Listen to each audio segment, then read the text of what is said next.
오늘도 예배하시는 모든 성도 여러분에게 주님의 크신 은혜, 위로가 함께 하시기를 다시 한번 주님의 이름으로 축복합니다. 우리 서로 옆에 분, 앞뒤 분들과 인사하겠습니다. 환영합니다. 잘 오셨습니다. 우리에게 잘 알려져 읽혀지는 책 중에 팀 켈러 목사님의 하나님을 말하다 라고 하는 책이 있습니다. 이 책의 내용 중에 의심을 의심하라 라고 하는 제목이 있습니다. 우리의 삶 가운데 의심하는 것, 그 의심하는 것을 한 번 더 의심해 보라 라는 겁니다.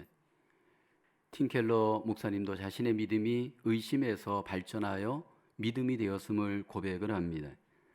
뉴욕 맨하튼에서 교회를 개척할 때 많은 사람들이 의심했습니다. 정통 기독교를 강조하고 예수님을 믿어야 한다라고 선포하고 가르칠 때 그 주변에 많은 사람들은 이렇게 말했습니다. 예수님을 믿어야 한다라고 이야기하지 마십시오. 당장 편협한 신앙으로 당신은 취급받을 겁니다. 교회 개척할 때 뉴요커에게 성경을 믿는다는 것, 이것은 꼴통풍 같은 캐캐 묵은 소리입니다. 그렇게 주변에서 이야기하곤 했다라고 합니다. 그런 의심의 현장에서 교회를 개척하고 놀랍게도 그 교회는 믿음의 공동체 교회로 폭발적인 성장을 하였습니다. 지금 내가 의심하고 있는 것들이 또 한번 우리는 의심해 볼 필요가 있습니다. 많은 경우에 사람들이 교회 생활을 하면서도 말씀에 대해서 의심하고 하나님에 대해서 의심하곤 합니다. 또 바깥에 있는 세상에 많은 사람들이 기독교에 대해서 의심합니다. 팀 켈러 목사님은 7가지 사람들이 의심하고 있는 것들을 이렇게 소개합니다. 첫째, 기독교에만 구원이 있다는 것이 말이 되는가? 두 번째, 하나님이 선하다면 왜 세상에 고통이 허용되는가? 세 번째, 기독교는 인간의 자유를 옥죄는 오랏줄인가? 네 번째, 교회를 다니는데도 왜 불의한가? 다섯 번째, 사랑의 하나님이 어떻게 인간을 지옥으로 보낼 수 있는가? 과학이 기독교 신앙이 틀렸음을 이미 증명해낸 것은 아니냐? 일곱 번째, 성경의 기적을 어떻게 곧대로 믿을 수 있단 말인가? 이런 류의 의심을 하곤 한다라고 합니다. 이 의심이 잘 해결되어야 우리는 믿음 생활 잘할 수 있습니다. 많은 경우에 의심과 믿음 사이의 중간지대에서 오랜 시간 방황하는 분들이 있습니다. 어떤 분들은 이 의심을 기적을 보여주면 믿겠다 말하곤 합니다. 예수님이 이 땅에 오셔서 수많은 기적을 보여주었지만 여전히 사람들은 의심하였습니다. 예수님 당시에 의심하는 사람들이 대부분이었고 특별히 예수님의 고향 사람들이 더 예수님을 의심하였습니다. 예수님께서 베들레헴에서 태어나지만 자라신 곳은 나사렛의 작은 시골 동네였습니다. 예수님께서 이 삶의 고향 나사렛에서 30살까지 아버지 요셉과 함께 어머니와 함께 가족과 함께 생활했습니다. 그때 목수의 일을 했던 것으로 보여집니다. 그때 유대인들과 똑같이 해당에 가서 유대인의 삶을 사셨던 것으로 보여집니다. 30살이 되어서 공생의 메시아 사역을 이제 행하게 됩니다. 이 공생의 사역을 이제 행하시다가 어느 날 고향을 찾으십니다. 그러나 그 고향에서 아무런 권능을 행하지 못합니다. 예수님이 고향에서 전혀 환영을 받지 못합니다. 왜냐하면 사람들이 예수님을 냉대했습니다. 왜냐하면 사람들이 예수님을 의심했기 때문입니다. 예수님께서는 57절에 이렇게 말씀을 합니다. 선지자가 자기 고향과 자기 집 위에서는 존경을 받지 않음이 없느니라 말씀을 합니다. 그리고 나사렛 고향에서는 아무런 능력을 행하지 않습니다. 아무런 권능을 나사렛 고향에서는 행하지 않습니다. 이 고향 사람들이 얼마나 손해가 되고 얼마나 비극입니까? 우리가 오늘 주님 안에서 믿음 생활하면서 여전히 교회 안에서 우리는 의심할 수 있습니다. 그리고 또 우리 밖에 많은 사람들이 의심하는 것을 대면하곤 합니다. 이 의심의 어떤 부분들이 우리가 의심하게 되는지 우리는 그것을 잘 극복을 해야 합니다. 그리고 의심을 넘어서 믿음으로 나가야 합니다. 믿을 때 주님의 기적을 경험하고 주님의 인도를 경험할 수 있는 줄로 믿습니다. 첫째로 우리는 인간적인 호기심, 이것이 사실은 의심의 원인인데 이것을 잘 넘어서 믿음을 가져야 합니다. 오늘 본문 54절에 보면 고향으로 돌아가사 그들의 해당에서 가르치시니 그들이 놀라 이르되 이 사람의 이 지혜와 이런 능력이 어디서 났느냐? 나사렛 사람들이 예수님이 이렇게 해당에서 가르치실 때 그들이 놀랐습니다. 그리고 그들은 호기심을 갖습니다. 이 지혜, 이 능력이 어디서 났느냐? 예수님의 그 지혜로 인해서 그들이 놀랐습니다. 누구보다도 지혜를 강조하는 유대인들입니다. 그런데 예수님의 이 지혜는 자신들이 생각하는 지혜를 뛰어넘는 권세 있는 지혜의 말씀을 예수님이 가르치셨습니다. 예수님의 학력을 알고 예수님이 공부를 한 적이 없는 것을 아는 그들로서는 이게 굉장히 놀랍습니다. 그리고 호기심이 생겼습니다. 또 예수님의 손으로 행해지는 그 권능이 도대체 어떻게 저런 권능을 행하는가, 그것이 궁금하고 호기심이 생겼습니다. 문제는 이 호기심이 믿음으로 발전하지는 못합니다. 이 호기심이 오히려 의심을 가중시키고 믿음으로 나가지 못하는 유대인들의 모습, 오늘 본문의 나사렛 사람들의 모습입니다. 여러분, 우리에게는 전부 호기심이 있습니다. 인생을 살아갈 때 이 호기심은 어떤 경우에는 우리에게 생산적인 좋은 결과를 가져오기도 합니다. 이 호기심이 과학도 발달하고 학문도 발달하고 예술도 발달하고 이 호기심이 우리의 문화를 발달을 시킵니다. 근데 여러분, 이 호기심이 믿음 생활하는 데 있어서 때로는 파괴적인 결과도 가져옵니다. 믿음 생활에 잘못된 호기심이 더 의심을 가중시키고 믿음을 파괴할 수 있습니다. 성경 말씀에 대한 잘못된 호기심, 여기에서 이단이 생깁니다. 성경 말씀에 대한 잘못된 호기심이 때때로는 여러분 하나님을 그릇되게 알게 하는 원인이 됩니다. 많은 경우에 이단들을 보면 전부 성경을 더 특별하게 호기심을 갖고 의심을 갖고 추적하다가 문제가 일어납니다. 성령님께서 알려주시는 데까지 아는 것이 아니고 자기 특유의 호기심을 갖고 의심을 갖고 더 성경을 깊이 파려고 하다가 문제가 생깁니다. 나는 좀 더 특별하게 더 잘나 보이려고 성경을 더 나름대로 호기심을 갖고 의심을 갖고 결국 연구하고 공부하다가 이단이 되고 문제가 일어나는 경우가 얼마나 많습니까? 성경에 보면 호기심의 최초의 피해자는 하와였습니다. 하와는 에덴 동산에서 이 선악과에 대해서 호기심이 생겼습니다. 왜 하나님께서는 선악과 열매를 먹지 말라 하실까? 그것이 궁금했습니다. 선악을 알게 하는 나무의 열매는 먹지 말라, 내가 먹는 날에는 정령 죽으리라 말씀했습니다. 왜 똑같은 열매인데 저 열매는 먹고 왜 선악과 열매는 먹지 말라 하시는 걸까? 그는 궁금했습니다. 그리고 그 말씀에 대해서 먹어도 되지 않을까라고 하는 의심도 생겼습니다.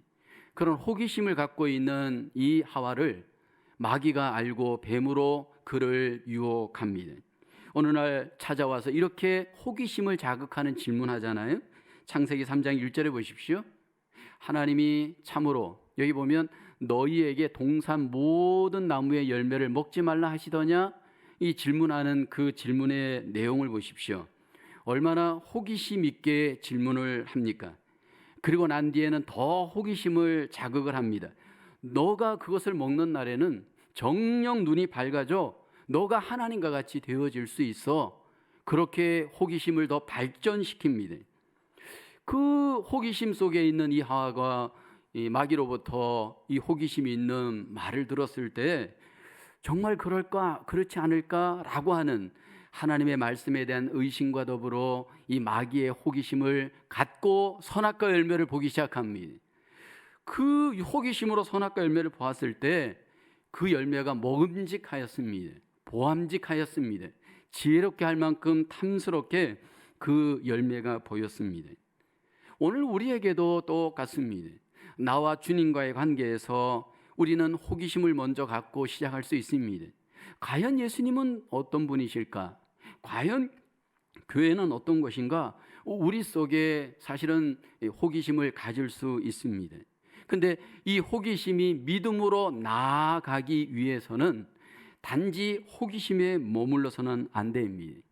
이 호기심에 때로 의심을 뛰어넘어서 주님을 더 아는 단계, 더 믿는 단계로 나아가야 합니다. 근데 오늘 나사렛 사람들은 어떻게 저렇게 지혜로울까? 어떻게 저렇게 능력이 많을까? 그냥 그 호기심 차원에서 머물렀습니다. 그리고 끝났습니다. 믿지 못하고 결국은 주님을 메시아로 그들은 믿지 못합니다. 여러분, 호기심이 믿음으로, 호기심이 진리를 아는 단계로 나아가야 합니다. 우리가 종종 교회에 처음에 올 때는 호기심으로 올 수 있습니다. 우리가 함께 교회 생활하면서 성경에 대해서 처음에 호기심으로 시작할 수 있습니다. 그런데 그 호기심이 더 깊은 단계에 믿음이 되어야 되고 주님을 더 깊이 아는 단계로 나아가야 합니다. 그런데 이런 분들이 있습니다. 예수님을 한번 배워보시겠습니까? 성경을 좀 더 알고 공부하지 않겠습니까? 라고 얘기하면 뭐 공부까지 할 필요가 있습니까?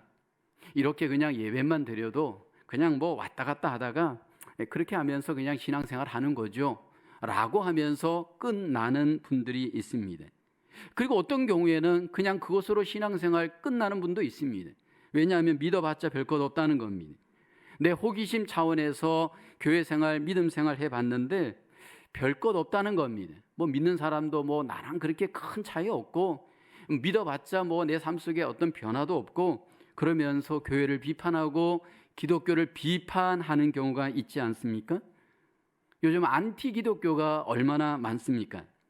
근데 그 안티 기독교의 대부분의 분들이 다 교회를 다녔던 분들입니다.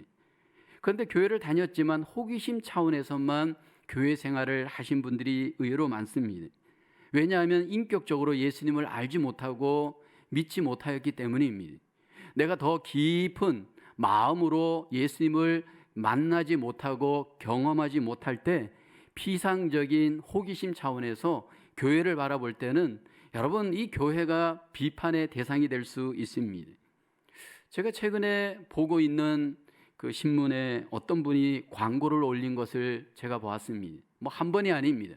아주 이 대형 광고를 교회에 그 신문에 올립니다. 자기 나름대로 교회 생활을 오래 하신 분입니다. 그리고 자기 나름대로 성경도 연구해 본 분입니다. 그런데 거기에서 어떤 광고가 올라와 있느냐면 기독교가 믿는 하나님은 이스라엘이 만든 신이다 그렇게 올려져 있습니다. 하나님께서 아브라함의 하나님, 이삭의 하나님, 야곱의 하나님으로 소개되는 것은 하나님이 이스라엘의 하나님으로 이스라엘이 그 하나님을 만들어낸 것이다 라는 겁니다. 그러므로 한국 사람들이 왜 유대인들이 만든 이스라엘의 하나님, 이스라엘의 신을 믿느냐라는 겁니다. 한국 사람은 당군 우리가 신이 있기 때문에 우리가 만든 당군 신을 믿어야 이게 옳다라는 겁니다. 뭐 그런 식으로 해서 우리가 믿고 있는 신앙이 잘못되었고 기독교가 지금 결국은 우리가 성경을 믿고 있는 것이 이게 잘못된 것이라고 그렇게 광고가 올라 있었습니다. 교회를 다녔지만 신구약 성경을 충분히 알지 못하고 하나님을 인격적으로 알지 못할 때 어쩌면 우리도 그렇게 오해할 수 있고 그런 호기심에서 우리는 판단할 수 있을 겁니다. 여러분, 우리 속에 호기심이 믿음으로 발전해 갈 수 있는 믿음이 되기를 원합니다. 그러기 위해서 우리에게 필요한 것은 예수님에 대해서 내가 더 인격적으로 알고 믿고 경험하는 그러한 마음의 소원함이 우리에게 있기를 주의 이름으로 축원합니다. 우리의 신앙생활의 중심은 예수 그리스도이십니다. 그분을 내가 마음으로 믿고 마음으로 알고 마음으로 경험해 갈 때 우리 속에 그 마음의 믿음이 예수님과 나와의 관계를 더 온전하게 만들어갈 수 있는 줄로 믿습니다. 그 마음의 소원함을 갖고 열정을 갖고 우리가 주님을 믿을 때 주님의 능력과 주님의 일하심과 인도하심을 내 삶 속에서 경험하게 되어질 줄로 믿습니다. 호기심이 넘어서서 믿음으로 주님을 더 알 수 있는 저와 여러분 되어지기를 주님의 이름으로 축원합니다. 두 번째로 인간적인 편견을 넘어서야 믿음을 가질 수 있습니다. 우리를 의심하게 하는 요인 중에 하나는 우리의 편견입니다. 55절에 보면 이 사람이 마리아의 아들 목수가 아니냐, 그 어머니는 마리아, 그 형제들은 야고보, 요셉, 시몬, 유다라 하지 않느냐. 나사렛 사람들이 주님에 대해서 의심했던 이유는 그들이 갖고 있는 편견 때문이었습니다. 그 편견이 그들을 결국 주님께 나가지 못하게 만듭니다. 이들이 지금 본 것은 예수님의 과거를 보았습니다. 그래서 이들은 이렇게 반어법을 사용하잖아요. 이는 그 목수의 아들이 아니냐, 그 형제들은 요셉, 시몬, 야고보, 유다라 하지 않느냐. 전부 다 반어법을 쓰잖아요. 그 너희들은 다 우리와 함께 여기 있지 아니하냐. 예수님을 육신적으로만 본 겁니다. 그 어머니는 마리아, 그 아버지는 요셉입니다. 그 형제들은 남동생이 야고보, 요셉, 유다, 시몬이 아니냐. 다 맞습니다. 최소한 2명의 여동생이 있습니다. 그러니까 예수님의 고향 사람들은 예수님을 육신적으로 본 것으로 예수님에 대한 편견을 가졌습니다. 그리고 이 편견 때문에 예수님을 더 알지 못하게 합니다. 여러분, 이것은 오늘 우리에게도 마찬가지입니다. 많은 경우에 우리의 이 편견이 주님을 더 알지 못하게 하는, 의심하게 하는 요인이 되어집니다. 왜 우리 속에 이 편견이 오는가?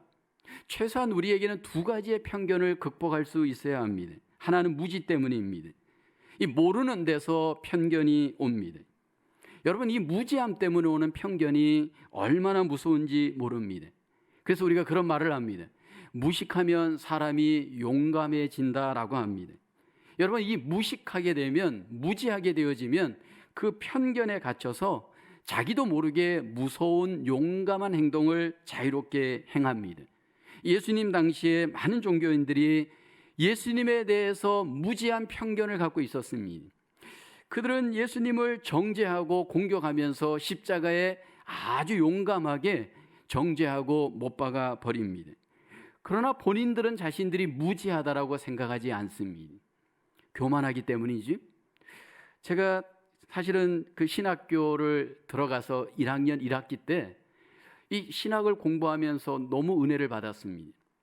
지금까지 못 들어봤던 말씀, 못 깨달았던 말씀을 딱 알고 깨달으면서 이게 이제 내 안에 이 무서운 교만함이 나도 모르는 사이에 일어났습니다. 내가 세상을 다 아는 것처럼, 교회를 다 아는 것처럼, 믿음 생활에 마치 내가 모든 것을 얻은 것처럼 그렇게 생각을 했습니다. 그게 이제 편견이죠.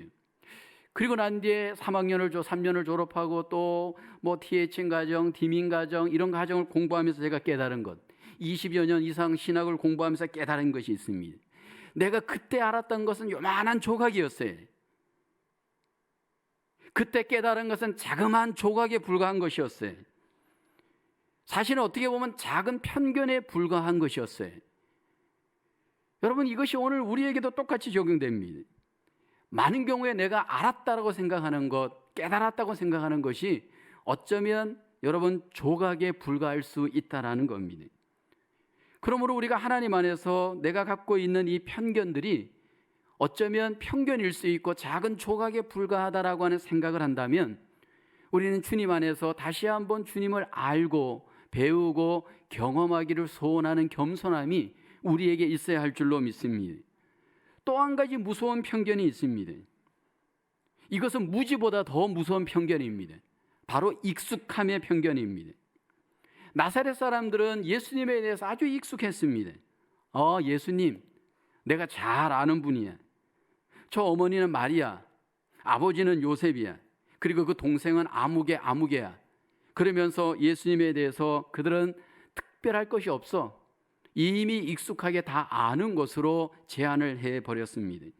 그로 인해서 예수님의 기적, 예수님의 권능을 가로막았습니다. 이 목회를 하다 보면, 믿음 생활을 하다 보면 익숙함의 편견에 갇혀 있는 분들이 의외로 많습니다. 여러분, 교회 생활을 오래 한 것은 참 축복일 수 있습니다. 근데 여러분, 한편으로는 이 오래 한 이 익숙함이 우리의 믿음 생활을 때로는 믿지 못하게 하는 원인이 될 수 있습니다.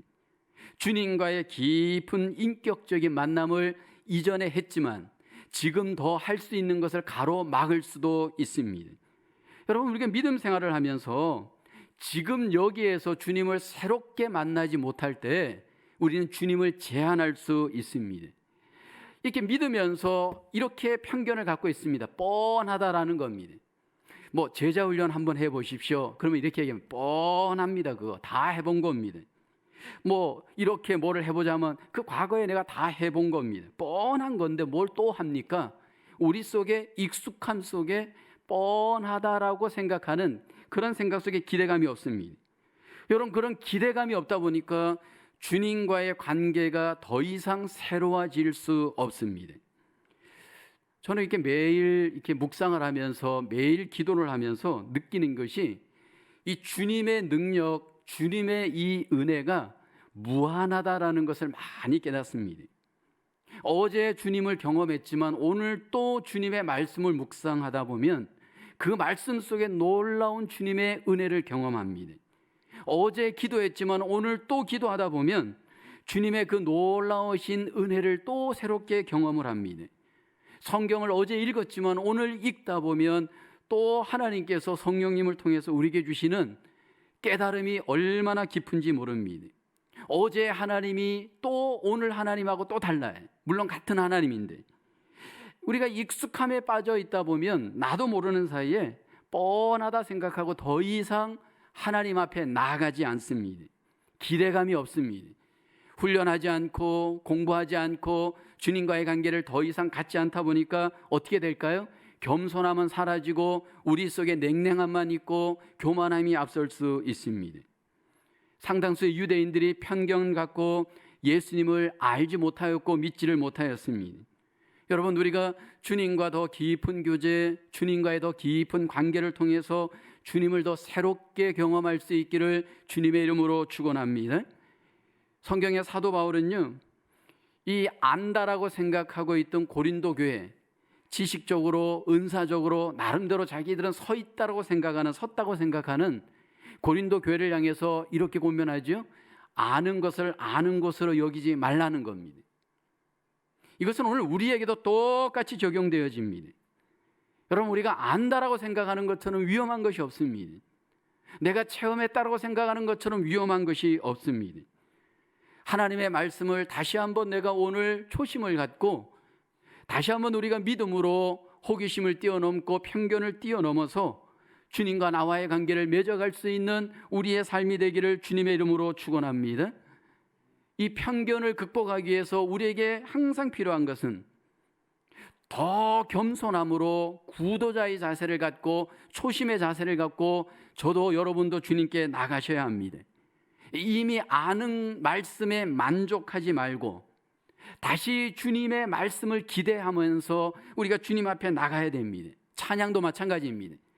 여러분, 이미 아는 찬양이지만 또 주님을 기대하면서 새 마음을 갖고 찬양하는 겁니다. 기도도 마찬가지입니다. 기도하였지만 또 기대감을 갖고 우리는 기도하면서 주님 앞에 나가야 합니다. 나의 편견으로 나의 믿음이 제한되고 있지는 않습니까? 변화를 거부하고 새로움을 거부하고 우리가 우리의 그 과거에 머물러서 나는 혹시 주님과의 관계에 새로운 기적과 인도를 제한하고 있지는 않습니까? 다시 한번 진지함을 갖고 성경 공부의 자리로 들어가시길 원합니다. 다시 한번 진지함을 갖고 기도의 자리로 들어가시길 원합니다. 다시 한번 진지함을 갖고 묵상의 자리를 회복할 수 있기를 소원합니다. 우리의 모든 익숙함의 편견 하나님 앞에 다시 한번 내려놓고 다시 한번 주님의 그 놀라우신 은혜를 깊이 경험하는 믿음의 사람으로 하나님 앞에 우리를 드릴 수 있기를 주님의 이름으로 축원합니다. 세 번째로 다수의 사람을 의심해야 믿음으로 나아갈 수 있습니다. 오늘 본문에 보면 58절에 다수의 사람들, 나사렛 사람들이 예수님을 믿지 않습니다. 그들이 믿지 않음으로 말미암아 거기서 많은 능력을 행하지 아니하시니라. 여기 유대인들 다수, 나사렛 사람들 다수가 예수님을 의심하였고 믿지 않았습니다. 왜 다수가 믿지 못하였을까요? 그 이유는 간단합니다. 다수가 믿지 않으니까 다수가 믿지 않은 겁니다. 이 다수가 믿지 않기 때문에 결국은 사람을 따라서 전부 믿지 않은 것입니다. 오늘 우리에게는 항상 다수의 유혹이 있습니다. 이 다수의 사람들이 앞세우는 것이 뭘까요? 이성을 앞세웁니다. 계산을 앞세웁니다. 통계를 앞세우잖아요. 이 세상은 다수로 모든 삶의 결론이 나는 세상입니다.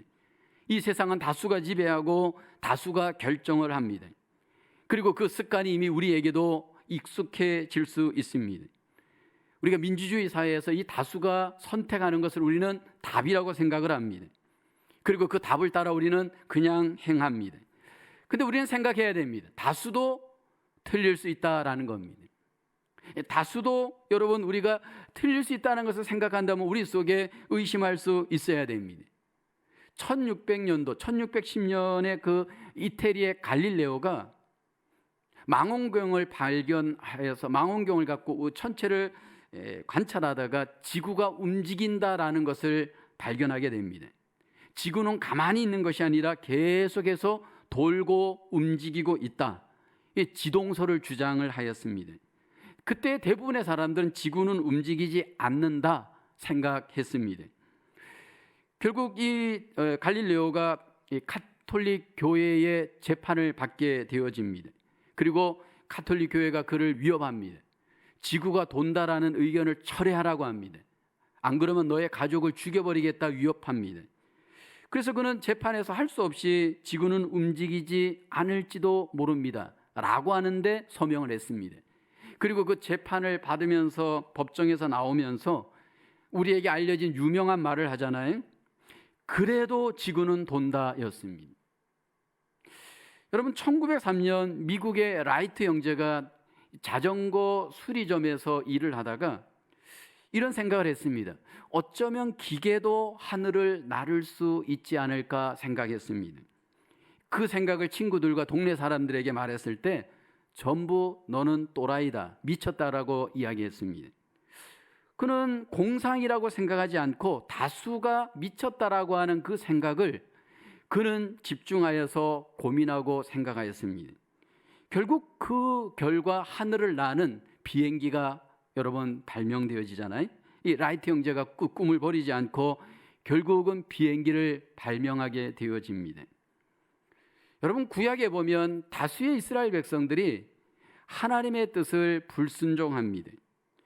모세가 광야에서 가나안 땅에 12명의 정탐꾼을 보냅니다. 그 12명은 이스라엘 12지파의 리더들이었습니다. 믿음이 좋았던 12명을 광야에서 가나안 땅에 보내면서 40일 동안 가나안 땅을 탐지하게 합니다. 그리고 돌아옵니다. 근데 그 12명 중에서 10명 다수가 어떤 보고를 하느냐 하면 부정적 보고를 하잖아요. 민수기 13장 28절에 보면 그러나 그 땅 거주민은 강하고 성읍은 견고하고 힘이 클 뿐 아니라 거기서 안악 자손을 보았으며 라고 합니다. 그러므로 어떤 결론을 내리냐면 민수기 13장 31절에 그와 함께 올라갔던 사람들은 말합니다. 우리는 능히 올라가서 그 백성을 치지 못하리라. 그들은 우리보다 강하니라 결론을 내립니다. 그리고 난 뒤에 이스라엘 백성들 다수가 그 보고를 받습니다. 다수의 보고를 받은 이스라엘 백성들 다수는 어떤 결론을 내리냐면 그러므로 우리는 애굽으로 돌아가는 것이 낫다 결론을 내립니다. 여러분 이 다수의 사람들이 하나님의 생각, 하나님의 계획을 믿음으로 동의하지 못하였습니다. 어쩌면 우리도 그 자리에 있었으면 다수의 생각을 쫓아서 그렇게 우리는 판단할지 모릅니다. 그런데 소수의 믿음의 사람들이 하나님의 생각, 하나님의 뜻을 믿음으로 하나님 앞에 헌신하잖아요. 여호수아서 14장 7절 8절에 보면 여호수아와 갈렙이 그렇게 고백해요. 이스라엘 자손의 온 회중에게 말하여 이르되 우리가 두루 다니며 정탐한 땅은 심히 아름다운 땅이라. 8절에 보면 여호와께서 우리를 기뻐하시면 우리를 그 땅으로 인도하여 들이시고 그 땅을 우리에게 주시리라. 이는 과연 젖과 꿀이 흐르는 땅이니라. 믿음의 거룩한 사람은 소수였습니다. 성경에 보면요, 항상 다수냐 소수냐 믿음의 사람들의 숫자가 항상 소개되어지고 항상 보면 소수의 사람들만이 믿습니다. 우리가 특별 새벽 기도회 때 함께 나누었던 노아 시대를 보십시오. 다수의 사람들이 하나님을 믿지 않았습니다. 그러나 소수의 사람 노아만이 하나님을 믿고 하나님의 구원의 역사를 이루어 갑니다. 또 광야 시대에도 여호수아 갈렙 같은 소수의 사람들, 예수님 때도 마찬가지입니다. 예수님 때에도 다수의 사람들이 예수님 앞에 나왔습니다. 그렇지만 소수의 사람만 의심하지 않고 예수님을 믿습니다. 그래서 예수님은 이렇게 우리에게 말씀하시죠. 마태복음 7장 13절에 보면 좁은 문으로 들어가라. 멸망으로 인도하는 문은 크고 그 길이 넓어 그리로 들어가는 자가 많고라고 합니다. 그러나 여기 보면 좁은 문으로 들어가라. 멸망으로 인도하는 자는 문은 크고 그 길이 넓어 그리로 들어가는 자가 많고, 그러나 좁은 길로 들어가는 사람은 적습니다. 생명으로 인도하는 문, 그 문은 좁고 들어가는 사람도 적습니다. 이것이 오늘 우리 앞에 선택입니다. 오늘 하나님 앞에 우리가 믿음으로 주님의 말씀을 믿고 주님의 뜻을 믿고 주님을 쫓아가는 좁은 문으로 들어가는 저와 여러분 되어지기를 주님의 이름으로 축원합니다. 믿음의 거룩한 소수가 결국 이 시대 가운데 주님의 일하심을 경험하게 되어질 겁니다. 왜 다수가 이렇게 문제가 일어나는 걸까? 여기 다수가 결국은 믿지 않기 때문입니다. 하나님의 은혜, 하나님의 이 말씀, 하나님의 역사를 다수는 믿음으로 받아들이지 않기 때문입니다. 하나님은 우리 속에 믿음을 원하십니다. 먼저 우리 속에 복음을 복음으로 받아들이기를 주님은 소원합니다. 예수님을 예수님으로 믿음으로 받아들이기를 소원합니다. 하나님이 주시는 은혜를 믿음으로 우리가 받아들이기를 주님은 기뻐하십니다. 요한복음 1장 11, 12절 말씀 우리에게 이렇게 말씀을 합니다. 우리 같이 한번 고백해 볼까요? 시작. 자기 땅에 오매 자기 백성이 영접하지 아니하였으나 영접하는 자 곧 그 이름을 믿는 자들에게는 하나님의 자녀가 되는 권세를 주셨으니. 하나님께서 우리에게 원하는 일은 믿음입니다. 제가 교회 속에서 강조하는 것 중에 하나가 이거잖아요. 많은 경우에 우리는 doing에 집중합니다. 근데 하나님은 우리에게 being에 집중하라 말합니다. 우리는 자꾸 무언가 내가 해내려고 합니다. 근데 하나님은 우리에게 하나님이 해내신 것들을 우리에게 믿으라고 말씀을 합니다. 이게 하나님께서 우리에게 주시는 은혜를 우리가 믿음으로 받아들이셔야 됩니다. 믿을 때 하나님의 자녀가 됩니다. 믿을 때 하나님께서 일하십니다. 믿을 때 하나님의 권능이 나타납니다. 믿을 때 하나님의 새 일을 우리가 경험하게 되어지는 줄로 믿습니다.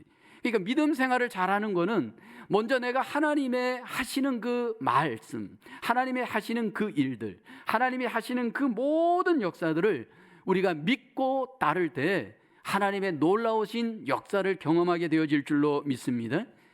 우리 안에 이 죄성은요, 먼저 의심합니다. 근데 여러분 중요한 것은 이 죄성의 이 의심이 우리로 하여금 호기심을 갖게 하고 그 호기심 속에 우리는 주님 앞에 때로 나오기도 합니다. 근데 중요한 것은 그 호기심을 뛰어넘어 우리는 믿음으로 주님을 대하고 주님의 말씀을 믿음으로 경험하기를 주님은 우리에게 기뻐하십니다. 우리 속에 익숙한 편견들이 있습니다. 그 익숙한 편견들을 우리가 내려놓고 다시 한번 믿음으로 주님을 알기를 주님은 기뻐하십니다. 무엇보다도 저와 여러분들 속에 이 세상의 다수의 사람들의 생각을 내려놓고 주님의 말씀을 말씀대로 믿고 주님을 믿고 나갈 때 우리는 주님의 놀라우신 은혜를 경험하게 되어질 줄로 믿습니다. 의심의 이 시대에 다시 한번 의심을 뛰어넘어 믿음으로 하나님의 위대한 역사를 우리 모두가 경험하시며 이 한 해 승리하시는 우리 모두의 삶이 되어지기를 주님의 이름으로 축원합니다. 기도하겠습니다. 하나님, 은혜와 사랑을 감사합니다.